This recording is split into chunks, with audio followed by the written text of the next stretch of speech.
पूजा कार्यक्रम की शुरुआत करते हैं जिस तरीके से मिडल ईस्ट में तनाव देखने को मिल रहा है, लगातार तस्वीरें सामने आ रही है।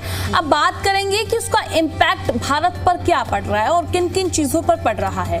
केंद्र सरकार ने घरेलू एलपीजी सिलेंडर की रिफिल बुकिंग के नियमों में अब बदलाव कर दिया है। अब उपभोक्ता एक सिलेंडर डिलीवर होने के बाद दूसरा सिलेंडर 21 दिन के बजाय 25 दिन बाद ही बुक कर सकेंगे।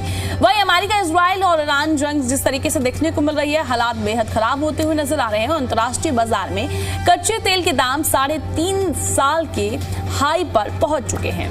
9 मार्च को कारोबार के दौरान ये 25% बढ़कर $115 प्रति बैरल के पार पहुंच चुका है। और इसके अलावा केंद्र सरकार दूसरे राज्य में गाड़ी ट्रांसफर करने के लिए लगने वाले 9 ऑब्जेक्शन सर्टिफिकेट यानी कि एनओसी की अनिवार्यता खत्म कर सकती है। और इसके लिए नीति आयोग की एक हाई लेवल कमेटी ने परिवहन मंत्रालय को प्रस्ताव भी भेजा है। पूजा, देखिए जिस तरीके से हम देख रहे हैं बेहद तनावपूर्ण हालात बने हुए हैं। अब इसका सीधा असर जो है आपकी रसोई पर भी पड़ने वाला है, क्योंकि अब देखने को मिल रहा है कि लोग पहले से ही प्री बुक जो है सिलेंडर कर रहे हैं, जरूरत नहीं है फिर भी स्टॉक कर रहे हैं, और अब जिससे जिनको जरूरत है उनको सिलेंडर नहीं मिल पा रहा है। बिल्कुल, देखिए डिलीवरी के 25 दिन बाद ही दूसरा सिलेंडर अब बुक होगा। कुछ पॉइंट्स में समझने की कोशिश करिए इसे। जब डिलीवरी हो जाएगी उसके ही 25 दिन बाद आप दूसरा सिलेंडर बुक कर सकते हैं। सरकार ने 4 दिन का समय बढ़ाया है। ईरान जंग के बीच जमाखोरी रोकने के लिए ये फैसला लिया गया है। केंद्र सरकार ने घरेलू एलपीजी सिलेंडर की रिफिलिंग बुकिंग के नियमों में ये बदलाव किया है और अब उपभोक्ता एक सिलेंडर डिलीवर होने के बाद ही दूसरा सिलेंडर 21 दिन की बजाय पहले 21 दिन में बुक कर सकते थे, अब 25 दिन का समय लगेगा। 25 दिन बाद ही आप बुक कर सकेंगे। मिडिल ईस्ट टेंशन के बीच सरकार ने ये कदम गैस की जमाखोरी को रोकने के लिए सभी उपभोक्ताओं को समान रूप से सप्लाई सुनिश्चित हो सके, इसको लेकर उठाया है। पिछले कुछ समय से ये देखा जा रहा था कि जरूरत ना होने पर भी लोग सिलेंडर बुक करके स्टॉक कर लिया करते थे। इस वजह से अब और बढ़ा दिया गया, बहुत ज्यादा नहीं बढ़ाया, 4 दिन और बढ़ा दिया। पहले 21 दिन होता था, अब 25 दिन हो गया है। सरकार का मानना हालांकि ये है कि जो वेटिंग पीरियड है 25 दिन करने से बेवजह की बुकिंग जो है उस पर लगाम लगेगी और इससे उन लोगों को आसानी से सिलेंडर मिल सकेंगे जिनको वाकई में जरूरत है। और अब ईरान जंग से कच्चा तेल 2022 के बाद सबसे महंगा हुआ है। अब बात कर लेते हैं कितना इम्पैक्ट पड़ा है। $115 के पार निकला है। एक्सपर्ट बोलते हुए नजर आ रहे हैं कि $150 तक पहुंच सकती है अब कीमतें। अमेरिका, इजराइल और ईरान जंग से अंतर्राष्ट्रीय बाजार में कच्चे तेल के दाम 3.5 साल के हाई पर पहुंच चुके हैं। 9 मार्च को कारोबार के दौरान ये 25% बढ़कर $115 प्रति जो है बैरल के पास पहुंच चुका है। और वहीं हालांकि बाद में ये थोड़ा नीचे आया है और ये अब $105 के करीब है। और इससे पहले 2022 में रूस यूक्रेन जंग से कच्चा तेल $100 के पार निकला था और अब एक बार फिर से इसमें बढ़ोतरी देखने को मिल रही है। तो ये देखिए, ईरान जंग से जो सेंसेक्स है 1353 अंक गिरकर अब 77,566 पर बंद हुआ है। रुपया जो है वो ऑल टाइम लो पर है 92.33 और कच्चा तेल 10 दिन में 50% चढ़ा है। अमेरिका, इजराइल और ईरान के कारण शेयर बाजार में 9 मार्च को बड़ी गिरावट रही है।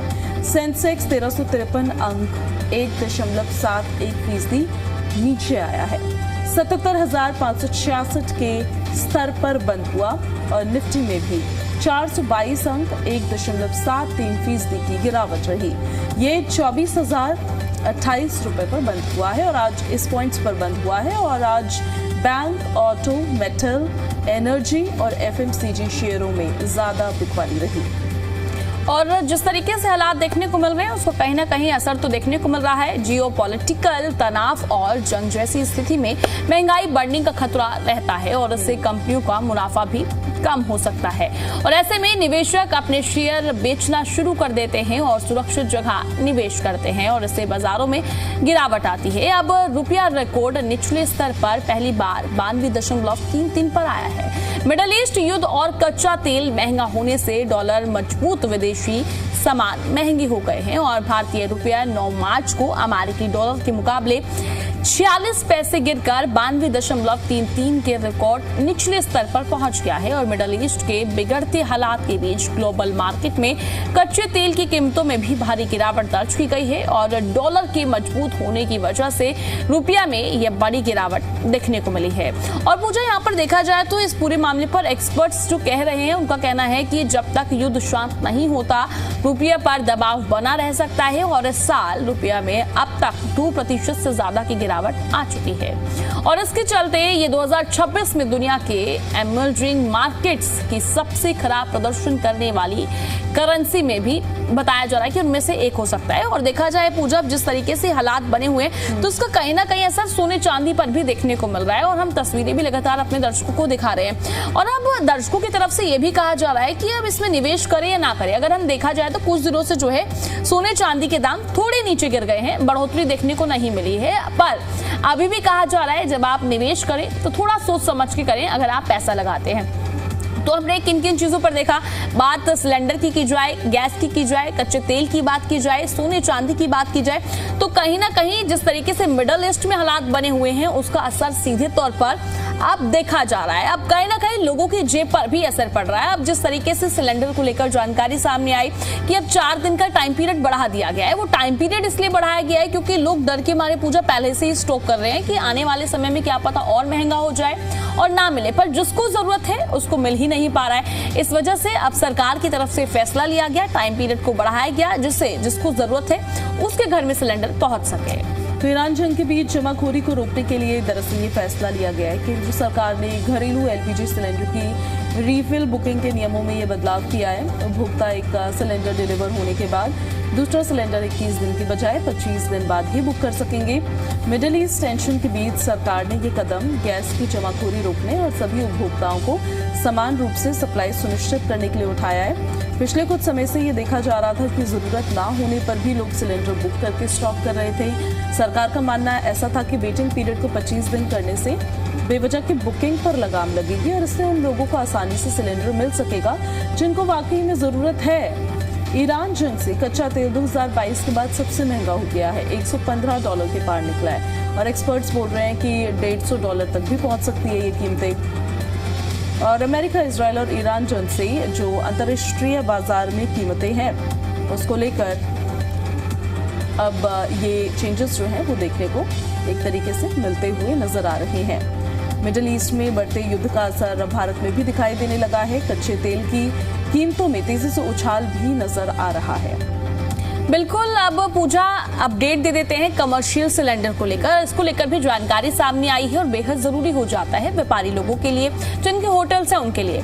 मिडल ईस्ट में बढ़ते युद्ध का असर अब भारत में भी दिखाई देने लगा है। कच्चे तेल की कीमतों में तेज उछाल और अंतर्राष्ट्रीय हालात बिगड़ने के बीच देश के कई हिस्सों में कमर्शियल एलपीजी सिलेंडर की सप्लाई प्रभावित होने की अब खबर सामने आ रही है। इससे होटल, ढाबों और छोटे फूड बिजनेस चलाने वालों की चिंता सीधे तौर पर बढ़ गई है, क्योंकि राजस्थान के कई इलाकों में कमर्शियल एलपीजी सिलेंडर की सप्लाई अस्थायी रूप से रोक दी गई है। अब बताया ये जा रहा है कि तेल कंपनियों ने डीलर्स को जो है फिलहाल सप्लाई सीमित रखने और स्थिति पर नजर रखने के लिए निर्देश दे दिए हैं। इस वजह से कई जगहों पर सिलेंडर की उपलब्धता कम हो गई है, कारोबारी परेशान हैं और सोर्सेस से जैसे इंफॉर्मेशन मिल रही है एलपीजी डीलर्स को तेल कंपनियों की तरफ से इमरजेंसी मैसेज भेजे गए हैं। इन मैसेजेस में डीलर से कहा गया है कि वो सिलेंडर की सप्लाई को सावधानी पूर्वक काम करें, जरूरत के हिसाब से ही वितरित करें। कंपनियों का कहना यह है अंतर्राष्ट्रीय बाजार में अनिश्चितता के कारण सप्लाई चेन पर दबाव बढ़ सकता है। बेंगलुरु में भी कमर्शियल एलपीजी सिलेंडर की कमी का असर देखने को मिल रहा है। कई होटल और ढाबा संचालकों का इस पूरे मामले पर क्या कुछ कहना है पूजा, एक बार ये भी अपने दर्शकों को बता देते हैं। उन्होंने समय पर सिलेंडर नहीं मिल पा रहा है वो साफ तौर पर कहते हुए नजर आ रहे हैं, जिससे कारोबार प्रभावित हो रहा है। और कुछ जगहों पर होटल मालिकों ने कहा है कि अगर जल्द सप्लाई सामान्य नहीं हुई तो उन्हें खाने के दाम बढ़ाने या फिर कारोबार सीमित करने के लिए मजबूर होना पड़ सकता है। विशेषज्ञों का यहाँ पर कहना है कि मिडल ईस्ट में जारी तनाव और कच्चे तेल की कीमतों में तेजी का सीधा असर ऊर्जा बाजार पर पड़ता है। अगर हालात लंबे समय तक ऐसे ही बने रहे तो उससे सीधे तौर पर लोगों को परेशानी का सामना करना पड़ सकता है। चलिए, ये तो रही जंग की खबरें। अब हम अपने दिल्ली की पब्लिक को बता देते हैं कि दिल्ली में एक नया मॉल बनने वाला है और उसको लेकर कुछ इंफॉर्मेशन सामने आ रही है जो आपको बताते हैं। दिल्ली अब सिर्फ देश की राजनीतिक राजधानी ही नहीं रही है, बल्कि कारीगरों, स्थानीय उत्पादों की भी राजधानी बनने जा रही है। राजधानी में जल्दी प्रधानमंत्री की महत्वाकांक्षी पीएम एकता मॉल बनाया जाएगा। इस मॉल में होगा क्या? देश के सभी राज्यों और केंद्र शासित प्रदेशों के स्थानीय उत्पादों को प्रदर्शित और बेचने के लिए स्टॉल्स बनाए जाएंगे। और इस पहल का मकसद वन डिस्ट्रिक्ट वन प्रोडक्ट और मेक इन इंडिया जैसी योजनाओं को बढ़ावा देना है, ताकि कारीगरों और शिल्पकारों को बड़ा बाजार मिल सके। और करीब 200 करोड़ रुपए की लागत से बनने वाला ये मॉल लगभग 1200 स्क्वायर मीटर में फैला हुआ है। यहाँ फूड कोर्ट, सांस्कृतिक कार्यक्रमों के स्थल, प्रदर्शनी हॉल और सम्मेलन सुविधाएं भी होंगी। उम्मीद है कि इससे पर्यटन को भी सीधे तौर पर बढ़ावा मिल सकेगा और रोजगार के लिए भी अवसर पैदा होंगे। ये मॉल खास क्यों होगा, इसको जरा समझने की अब आप कोशिश करिए। दिल्ली में ये जो प्रस्तावित पीएम यूनिटी है, इसको एकता मॉल कहा जा रहा है। इसके बनने से राजधानी को कई स्तरों पर लाभ मिलने वाला है। सबसे बड़ा फायदा ये होगा कि दिल्ली को देश भर के हस्तशिल्प, पारंपरिक उत्पादों और स्थानीय कलाओं का एक बड़ा राष्ट्रीय मंच मिल जाएगा। यहाँ अलग अलग राज्यों और जिलों के उत्पादों के लिए अलग अलग स्टॉल्स बनाए जाएंगे, जिससे वन डिस्ट्रिक्ट वन प्रोडक्ट योजना को बढ़ावा मिलेगा और कारीगरों को सीधे बाजार तक पहुंच मिलेगी। इससे राजधानी में व्यापारिक गतिविधियां बढ़ेंगी और पर्यटन को भी नई गति मिल सकती है। मॉल में फूड कोर्ट, सांस्कृतिक कार्यक्रम के लिए स्थल, प्रदर्शनी क्षेत्र और सम्मेलन की सुविधाएं होने से ये स्थान सांस्कृतिक और आर्थिक गतिविधियों का नया केंद्र बन सकता है। देश विदेश के पर्यटक यहाँ एक ही स्थान पर भारत के विभिन्न राज्यों की कला, संस्कृति और उत्पादों से परिचित हो सकेंगे। और इसके अलावा मॉल के निर्माण और संचालन से रोजगार के नए अवसर भी पैदा होंगे। तो कहीं ना कहीं मुझे देखा जा सकता है, मॉल बनेगा तो इससे सीधे तौर पर जो फायदा है वो जनता को होगा, वहीं रोजगार में भी वृद्धि देखने को मिलेगी। और कहीं ना कहीं इस सेक्टर की हम बात की जाए तो जब मॉल खुलता है तो हर एक सेक्टर को फायदा होता है। हम किसी भी सेक्टर की बात कर लें, जो है सभी इन्वेस्ट करते हैं और जनता को भी लाभ होता है कि अगर जिनके नियर बाय ये मॉल खुलने वाला है, उस एरिया वाले जो लोग होते हैं, सीधे तौर पर उनको भी फायदा होगा। 200 करोड़ की लागत से ये मॉल बनेगा, ये जानकारी मिल रही है। और अब रोजगार को सीधे तौर पर नई रफ्तार मिलती हुई नजर आएगी। और यूजुअली हमने देखा है ना प्रिया कि ये प्राइवेट सेक्टर से रिलेटेड चीज़ें होती है, सारी लग्जरी उसमें काउंट होती है। तो अगर किसी को अपना काम शुरू करना है, वहाँ पे किसी को स्टॉल चाहिए, कोई पवेलियन चाहिए, कोई शोरूम चाहिए, तो चार्जेस बहुत ज़्यादा होते हैं। हालांकि इसको लेके अभी इन्फॉर्मेशन नहीं आई है, पर गवर्नमेंट कर रही है ये काम, तो मुझे लगता है कि इतने ज़्यादा चार्जेस इसके नहीं होने चाहिए जितना प्राइवेट सेक्टर में लोगों को पे करना पड़ता है। आपने यूजुअली एक चीज़ देखी होगी कि आप वही सामान अगर आप बाहर से ले रहे हैं, वही सामान आप मॉल से जाकर ले रहे हैं, उनके प्राइसेस में कितना डिफरेंस होता है, क्योंकि आधे से ज़्यादा चार्जेस जो होते हैं वो मॉल के ही होते हैं। या मॉल में जो किराया निकल रहा है, उनका जो बिल जा रहे हैं उनके, उसको भी ऐड ऑन कहीं ना कहीं किया ही जाता है, तभी मॉल में इतनी महंगी चीज़ें आपको मिलती है। तो मुझे ऐसा लगता है कि अब पीएम एकता मॉल बनेगा तो इसमें शायद चीज़ें थोड़ी रीजनेबल भी मिलनी शुरू हो जाएगी। और सबसे बेहतर चीज़ बिल्कुल यही थी कि एक प्लेटफॉर्म मिलेगा जिसपे, क्योंकि एंटरप्रेन्योरशिप को हमारे देश में बहुत ज़्यादा सपोर्ट किया जाता है, एक पुश दिया जाता है, तो एक सपोर्ट मिलेगा कि एक प्लेटफॉर्म मिलेगा कि आप वहाँ पर जाकर भी अपना जो सामान है उसे जाकर बेच सकते हैं। अब उसका जो क्राइटेरिया होगा वो सारी चीज़ें धीरे धीरे करके सामने आएगी। फिलहाल तो यही जानकारी सामने आई है कि एक पीएम एकता मॉल है जो दिल्ली में बनाया जाना है। इसको लेकर और इन्फॉर्मेशन सामने आएगी तो आप तक पहुँचाएंगे। बिल्कुल, अब इसी के साथ खबरों में आगे बढ़ेंगे और आगे की भी अपडेट्स आपको देंगे। अभी तो हमने बात की कि दिल्ली में जो पीएम एकता मॉल बनना है, जिस तरीके से सीधा जो फायदा होने वाला है वो दिल्ली वासियों को होने वाला है। और जिस तरीके से मेरे सहयोगी ने भी बताया कि कहीं ना कहीं प्राइवेट सेक्टर में हम देखते हैं तो महंगी चीजें पड़ती हैं। देखने वाली बात ये होगी कि यहाँ पर कितना असर देखने को मिलेगा। इसी के साथ हम आगे बढ़ते हैं। राजधानी दिल्ली और एनसीआर में गर्मी ने मार्च की शुरुआत में ही तेवर दिखाना शुरू कर दिया है।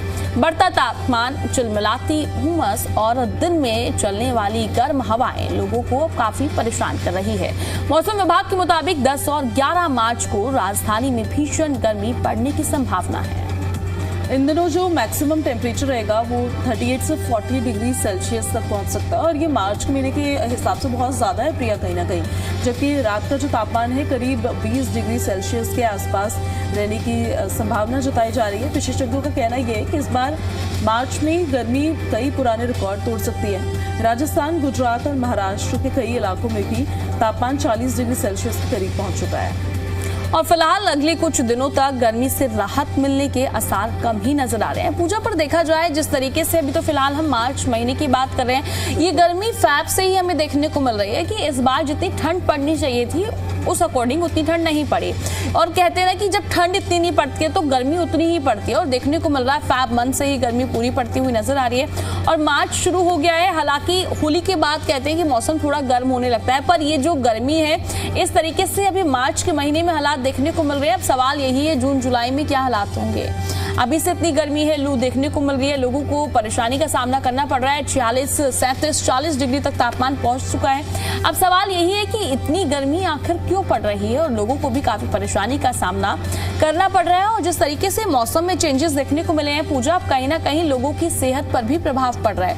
देखा जा रहा है लोग काफी बीमार हो रहे हैं, क्योंकि एकदम से जब एनवायरनमेंट चेंज होता है तो इम्पैक्ट कहीं ना कहीं पड़ता ही है। बिल्कुल, एकदम से मौसम चेंज होता है तो बहुत इम्पैक्ट पड़ता है, और ये जाती हुई सर्दी जो होती है वो तो बीमारी करती चली जाती है। अब कुछ लोगों को कोल्ड हो रहा है, कुछ को कफ हो रहा है और कुछ लोगों को फीवर हो रहा है, क्योंकि आपको समझ नहीं आता है ऐसे टाइम में कि आपको वेदर, AC, फैन, ये सब आपको कितने टाइम तक चलाना है। फिर अब आपने चला दिया, आप चलाओ तो आपको ठंड लगे, आप ना चलाओ तो आपको गर्मी लगे, और इस वजह से लोग काफ़ी ज़्यादा इसमें बीमार हो जाते हैं, कोल्ड हो जाते हैं, उन्हें परेशान हो जाते हैं। तो देखिए, थोड़ा सा वेदर है और जाती हुई सर्दी है, बीमार कर सकती है, थोड़ा अलर्ट रहने की आपको ज़रूरत है। फिलहाल ये मार्च काफ़ी गर्म मार्च रहा है, बाकी अभी जो प्रीवियस जितने साल बीते हैं उसके मुताबिक। कल तो जब हम बता रहे थे अपने दर्शकों को, शनिवार को तो रिकॉर्ड ही टूट गया था, कई सालों बाद इतने गर्म दिन रहा था। ऐसे में देखिए, अब आपको बस ध्यान रखने की ये ज़रूरत है कि इस जाती हुई सर्दी से बचे अब। और ये बात आपने बिल्कुल ठीक बोली कि फरवरी में भी उतनी ठंड हमें नहीं महसूस हो रही थी जितनी हमें यूजुअली पहले हुआ करती थी। और मार्च में तो अभी मौसम एक्सपेक्टेड तो ये था कि सर्दी जाएगी तो बढ़िया मौसम रहेगा कुछ दिन, लेकिन ये बढ़िया मौसम तो तेज़ चिलचिलाती हुई धूप लेकर आया है। और बिल्कुल बहुत डरावनी गर्मी हो सकती है मुझे लगता है मई जून में इस बार। बिल्कुल पूजा, जिस तरीके से मार्च में भी देखते थे इतनी गर्मी मार्च में नहीं होती थी, लोग कहीं ना कहीं हल्के फुल्के स्वेटर्स पहनते थे, हाफ स्लीव्स पर, एकदम से इतनी गर्मी हुई है। अब इसके साथ खबरों में आगे बढ़ते हैं। बात तो हमने वेदर को लेकर की, अब बात कर लेते हैं सोने चांदी को लेकर। सोने और चांदी की कीमतें लगातार कभी बढ़ोतरी देखने को मिल रही है, कभी गिरावट देखने को मिल रही है। अब उतनी ही तेजी से इसकी चमक भी बढ़ती हुई नजर आ रही है। चांदी और सोने के भाव में भारी गिरावट देखने को मिली है। ये दाम आपकी टीवी स्क्रीन पर, गोल्ड के दाम है 1,63,930 प्रति 10 ग्राम, और वहीं चांदी की कीमत है 2,60,700 रुपए पर किलो। तो ये सोने चांदी के भाव आपकी टीवी स्क्रीन पर, कहीं ना कहीं अब इन दामों में गिरावट दर्ज की गई है। हाँ, लेकिन कुछ भरोसा नहीं है इनका, एकदम से बढ़ भी जाते हैं ये, और जब ये प्राइसेस बढ़ जाते हैं तो उसके बाद फिर लोगों की सांसें थोड़ी सी थमने लग जाती है, ऊपर नीचे होने लग जाती है। स्पेशली उन लोगों के लिए जिनको इसमें इन्वेस्ट करना होता है, गोल्ड में, चांदी में इन्वेस्ट कर रहे होते हैं, जिनकी शादियाँ हो रही होती है इस टाइम पर, उनके पास तो कोई ऑप्शन नहीं है। चलिए, जिनकी नहीं है वो तो वेट कर सकते हैं कि जब भी कम हो जाएगा तो तब ले लिया जाए, लेकिन उनके लिए बड़ी स्थिति अभी चुनौतीपूर्ण है। बिल्कुल पूछा, सही कहा आपने। जिस तरीके से हालात देखने को मिल रहे हैं और कहीं ना कहीं मिडल ईस्ट में तनावपूर्ण हालात है, उसका असर यहाँ भी देखने को मिल रहा है। सोना चांदी के भाव अभी कुछ दिन से तो हल्की गिरावट देखने को मिल रही है, पर पिछले दिनों में उछाल देखने को मिली थी, तो ये दाम जो है लगातार फ्लक्चुएट हो रहे हैं। अब जनता भी परेशान है कि इन्वेस्ट करे या फिर ना करे, ये दाम अभी और गिरेंगे या फिर इन दामों में और भी उछाल देखने को मिलेगा। और लगातार एक्सपर्ट्स की तरफ से भी कहा जा रहा है अगर आपको इन्वेस्ट करना है तो थोड़ा रुक जाइए, अभी सोने चांदी में इन्वेस्ट मत कीजिए। ये दाम हम लगातार ग्राफिक्स के माध्यम से आपको दिखा रहे हैं, पर सवाल यही है पूजा कि अभी ये दाम और कितने बढ़ेंगे। हल्की गिरावट है, क्या आने वाले समय में और भी गिरावट देखने को मिलेगी या फिर ये दाम आसपास में ही फ्लक्चुएट होते हुए नजर आएंगे? मुझे तो लगता है कि अभी वेट एंड वॉच की स्थिति में ज्यादातर लोग चल रहे हैं, ऑब्जर्व कर रहे हैं, देख रहे हैं बढ़ेगा कम होगा क्या रहेगा। तो ये गोल्ड और चांदी के जो दाम है ये दिल्ली के हम आपको बता रहे हैं, और हर ज्वेलर के पास अलग अलग दाम हो सकता है, सबके मेकिंग चार्जेस अलग होते हैं, क्योंकि फिर बाद में ये नहीं बोलना प्रिया मैडम ने बताया था 1,63,930 रुपये प्रति 10 ग्राम 24 कैरेट सोना मिल रहा है, तो इतना क्यों नहीं मिल रहा है। मेकिंग चार्जेस डिफर कर सकते हैं, लेकिन देखिए दाम में तो अभी कुछ कर नहीं सकते, लेकिन ग्राम में कुछ कर सकते हैं। अगर आपको ज़्यादा महंगा लगे तो कुछ ग्राम कम करवा के आप गिफ्ट कर सकते हैं। बिल्कुल पूजा, क्योंकि अब जिस तरीके से मीम्स भी बन रहे हैं, देखा होगा सोशल मीडिया पर 2026 में बहुत लोग शादी करने का प्लान कर रहे हैं। तो अब कहा जा रहा है कि अब हमारी शादी का समय आया तो सोना चांदी इतना महंगा हो गया है, क्योंकि अब उम्मीद लोगों को यही है कि ये कब लाख से थोड़ा नीचे आए, क्योंकि अभी भी 1,63,000 के करीब ये सोना बना हुआ है। चांदी भी 2,60,000 के करीब बनी हुई है।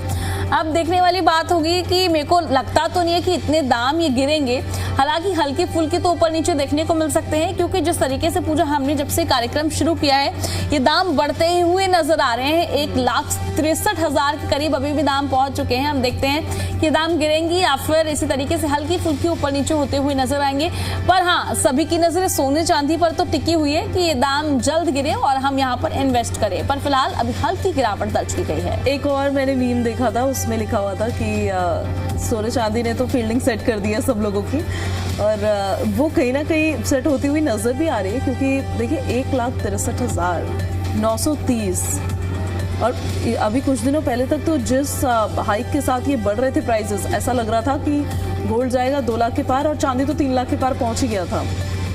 लेकिन अब थोड़ा कम हो गया है और फिलहाल अभी वेट एंड वॉच की स्थिति में ज्यादा रहना बेहतर होगा।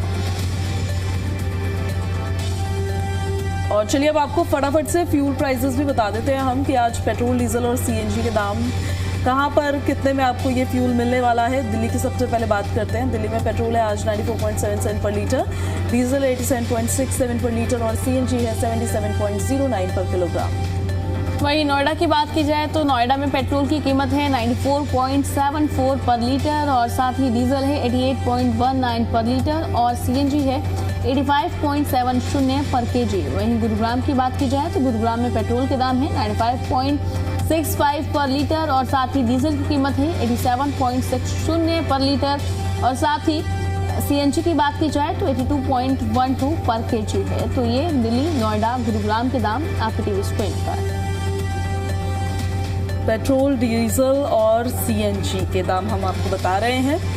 दिल्ली, नोएडा, गुरुग्राम यानी दिल्ली और एनसीआर के रीजन्स में आपको कितना पेट्रोल मिलेगा, कितने में डीजल मिलेगा और कितने में सीएनजी मिलने वाली है। और ये प्राइसेस भी मुझे लगता है कि बहुत जल्दी बढ़ने वाले हैं प्रिया।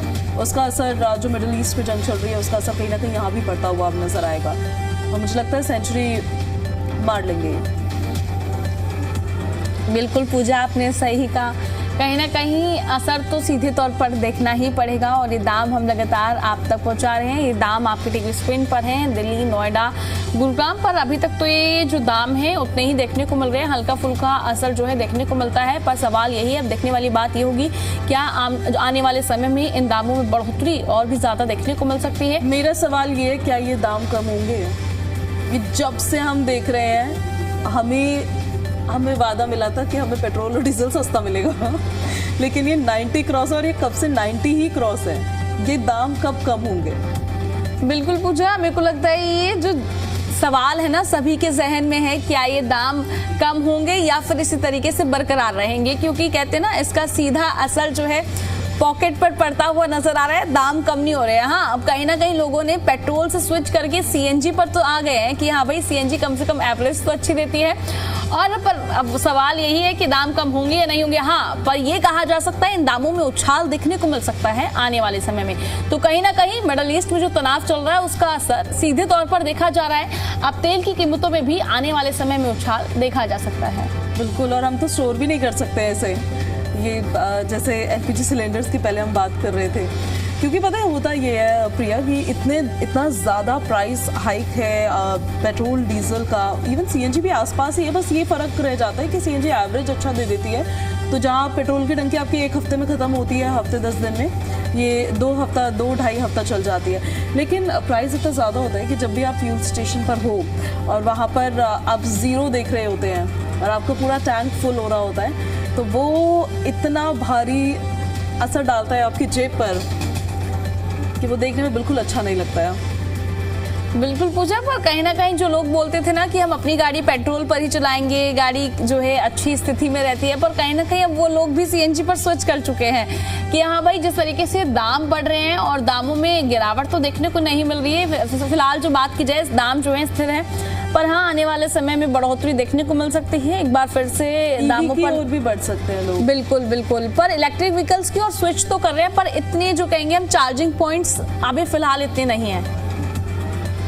बिल्कुल, तो खरीदने से पहले ताज़ा रेट चेक कर लीजिए आप। और